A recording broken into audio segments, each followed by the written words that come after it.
Oke teman-teman, balik lagi dengan saya Fikri Ridho. Seperti biasa, saya akan mereaction soal sepak bola Indonesia dan juga tanggapan komentar dari netizen soal sepak bola tanah air. So, seperti apa tanggapan mereka? Mari kita simak sama-sama. Let's go bro.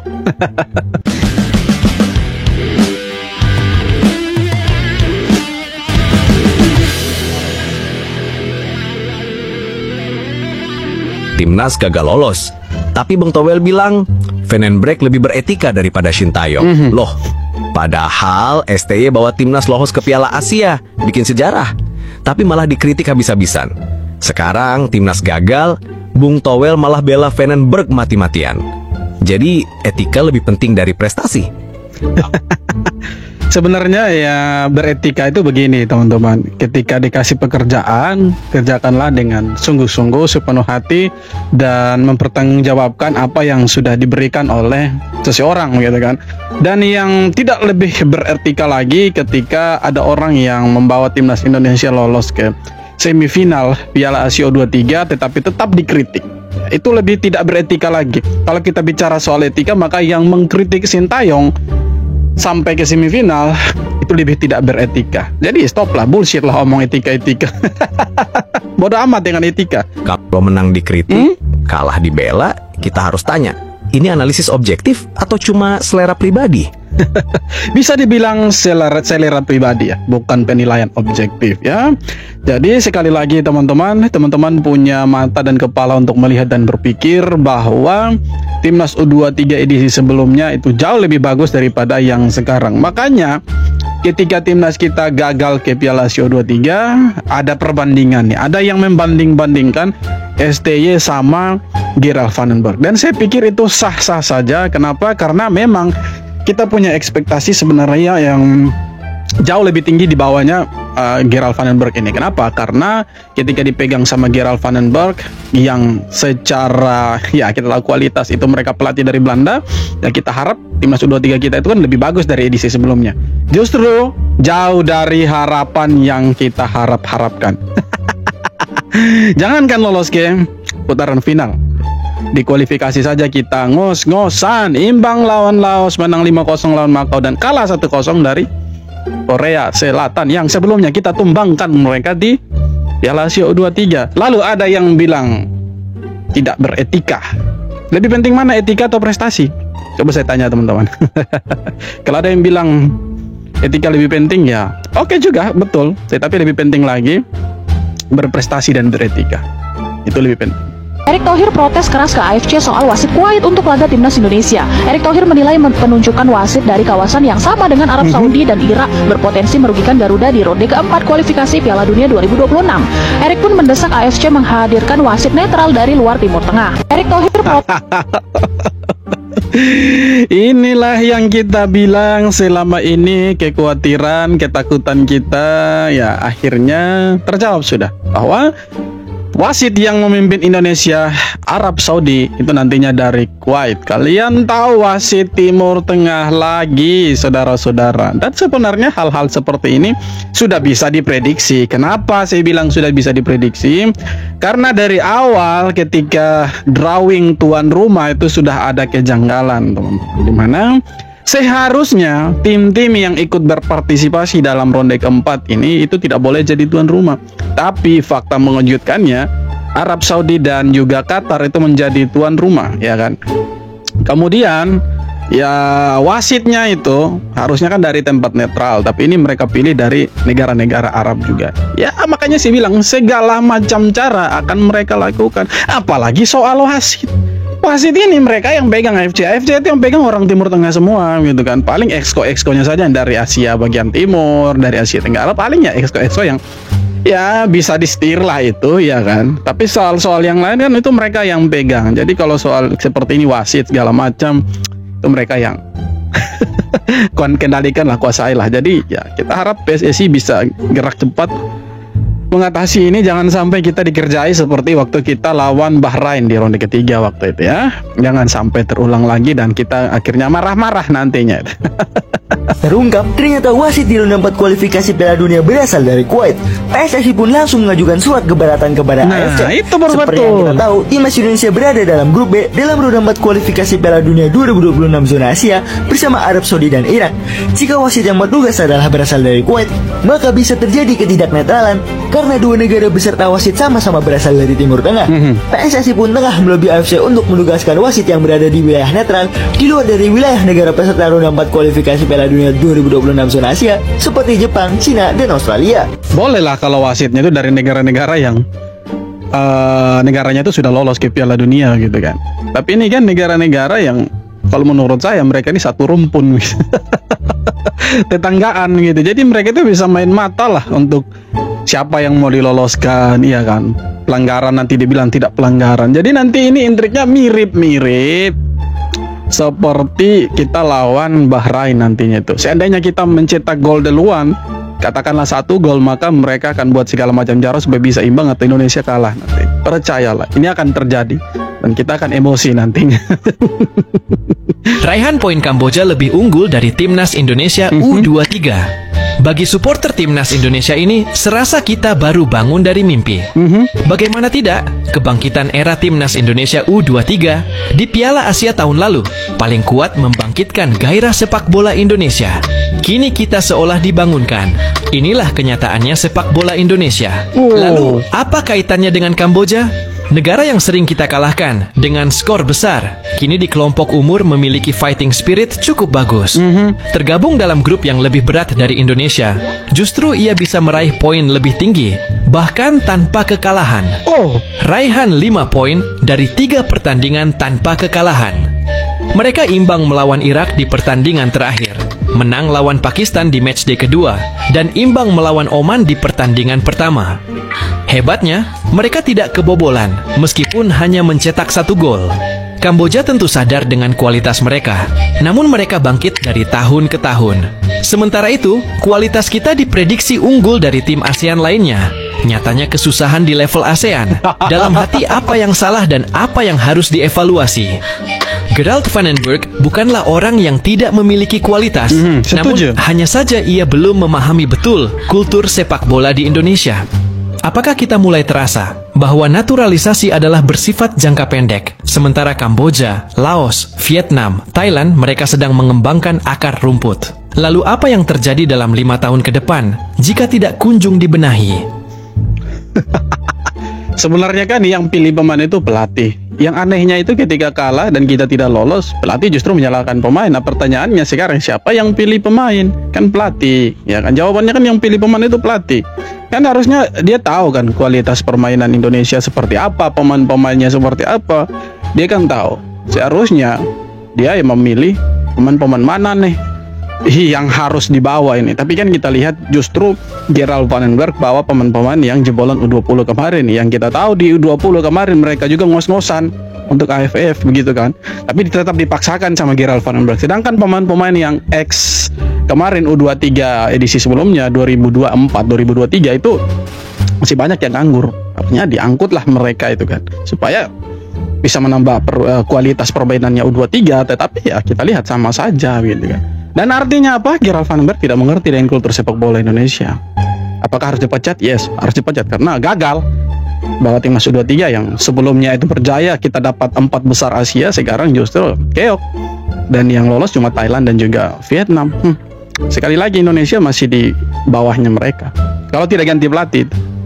Sampai kapan pelatih timnas Indonesia dibandingkan dengan Shin Tae-yong? Jawabannya, sampai mereka bisa melampaui pencapaian STY. Yes, betul. Lolos ke 16 besar Piala Asia 2023, bawa timnas U23 ke semifinal Piala Asia U23 2024. Karena katanya ingin lebih baik dan memajukan timnasnya. Selama belum bisa lebih baik, ya silakan nikmati perbandingan itu, karena standar sudah ditetapkan dan STY adalah patokannya. Setuju? Setuju. Kalau mau STY dilupakan ya pelatih yang sekarang mau dari U23 sampai senior ya harus lebih bagus dari Shin Tae-yong gitu. Kalau mau dilupakan Shin Tae-yongnya gitu kan. Tapi selama mereka tidak bisa melampaui apa yang pernah diberikan sama Shin Tae-yong, maka maaf sekali lagi bahwa Shin Tae-yong akan tetap diingat Dan itu sudah terbukti teman-teman. Ini bukan hanya omong kosong, ya bukan hanya bicara angin saja, tetapi kemarin kita lihat ketika kita kalah 1-0 dari Korea Selatan di penentuan akhir babak grup kemarin. Ketika kita kalah, nama siapa yang diteriakan nih? Stadion Delta Sidoarjo, siapa? Sintayong. Itu artinya apa? Masyarakat masih rindu dengan Sintayong. Supporter masih ingin supaya sepak bola Indonesia ini berada di bawahnya Sintayong. Tetapi ya kehendak berbicara lain. Maksudnya itu federasi maunya itu lain, ya kan? Jadi ya kita lihat, kalau mau supaya Sintayong tidak diingat-ingat lagi, ya harus lebih bagus dari Sintayong. Entah itu U23, entah itu senior. Kalau mau lebih bagus, kalau mau supaya Sintayong itu tidak diingat-ingat lagi, Gerald dan juga Patrick harus lebih bagus dari Sintayong. Sesederhana itu sebenarnya. Harus bisa lebih dari Sintayong. Sesederhana itu. Momen Coach Justin diledek fans timnas secara langsung di stadion. Coba kita dengar. Sepertinya ini waktu Indonesia kalah dari Australia 5-1. Hehe. Coba kita lihat sekali lagi.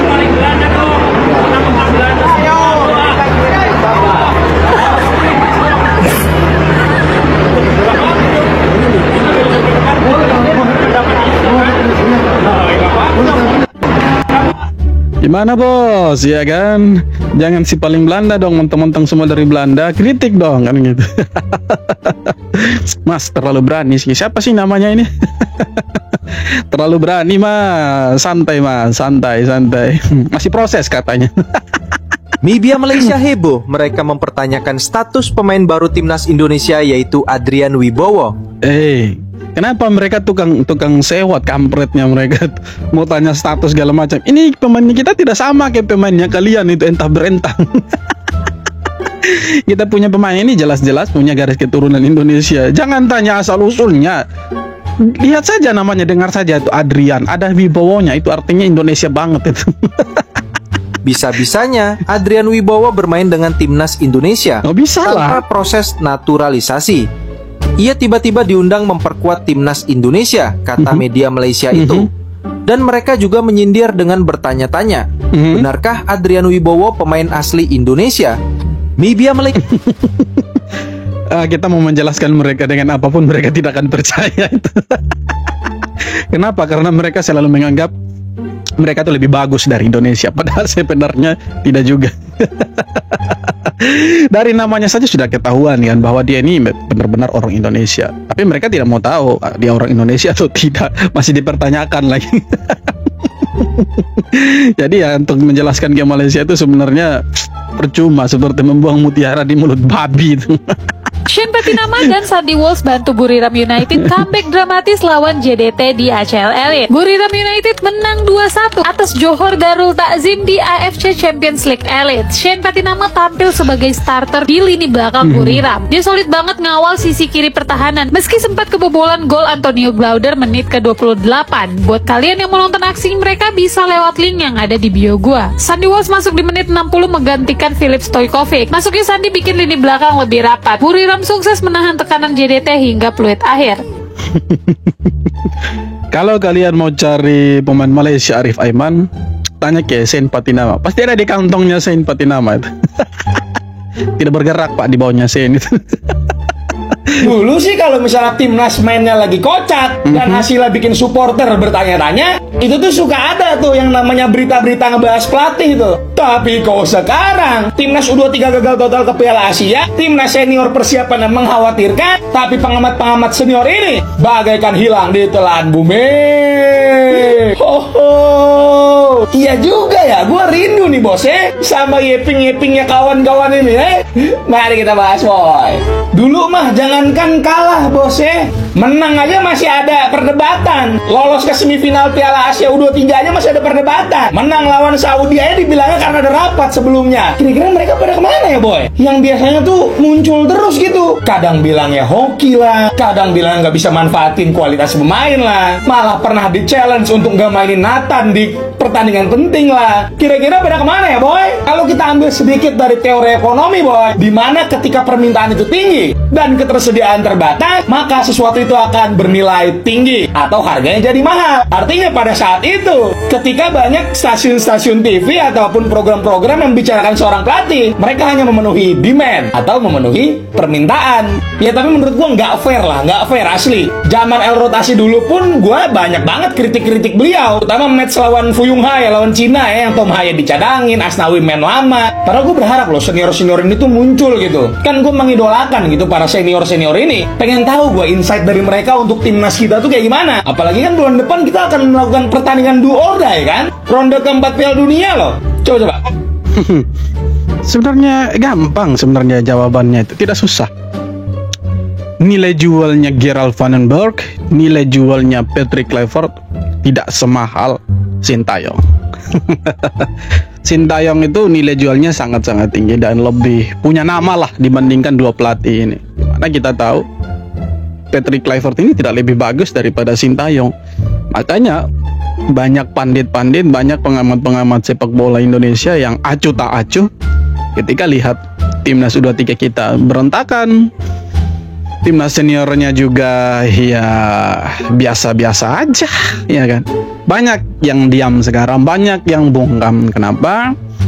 Mereka nantinya itu akan beralasan bahwa kasih kesempatan ke Patrick Kluivert, ya kan. Sudah ada tuh alasan-alasannya. Patrick Kluivert harus dikasih uji coba dulu, ya kan. Nanti banyak yang bilang tuh ya Patrick Kluivert ini pegang tim baru beberapa bulan, segala macam lah nanti alasan. Tapi bagi kita supporter itu timnas sekarang itu harus memetik hasil karena prosesnya itu sudah selesai di Sintayong. Ya kan, tidak ada lagi proses-prosesnya itu. Proses apa bullshit prosesnya itu. Sudah selesai. Sekarang bagaimana caranya lolos ke Piala Dunia? Cuma itu. Karena berjarak 2 pertandingan saja 180 menit dari Piala Dunia. Ya harus bisa lolos. Kalau tidak lolos ya pasti nama Sintayong akan menggema di stadion. Percayalah saudara-saudara. Dan kemana pengamat-pengamat ini? Mereka diam. Mereka tidak akan berbicara sebelum ya, apa yang mereka mau itu tercapai. Jadi begini, mereka akan berbicara kalau pelatihnya itu punya nilai jual. Dan mereka tahu, mereka sadar betul pelatih yang sekarang tidak punya nilai jual. Nah, kalau membahas mereka Patrick, Gerald dapat apa mereka? Tidak dapat apa-apa gitu. Kalau bahas Sintayong kan dapat uang, masuk TV, segala macam, itu kan viral beritanya kan. Kalau bahas Patrick sama bahas Gerald Vandenberg dapat apa? Patrick ya beritanya apa? Skandal juda ya kan, judol ya kan. Skandal seperti itu kan tidak menjual itu. Jadi ya Sintayong lebih power lah, punya nilai jual yang tinggi lah. Jadi mereka rame-rame bahas itu. Kira-kira begitu teman-teman. Oke, jadi itu dia beberapa video tanggapan komentar dari netizen soal sepak bola Indonesia. Dan seperti apa tanggapan kalian? Silahkan tulis di kolom komentar. Dan terima kasih banyak sudah nonton video dan sampai akhir. Kita jumpa lagi di video berikutnya. Thank you bro.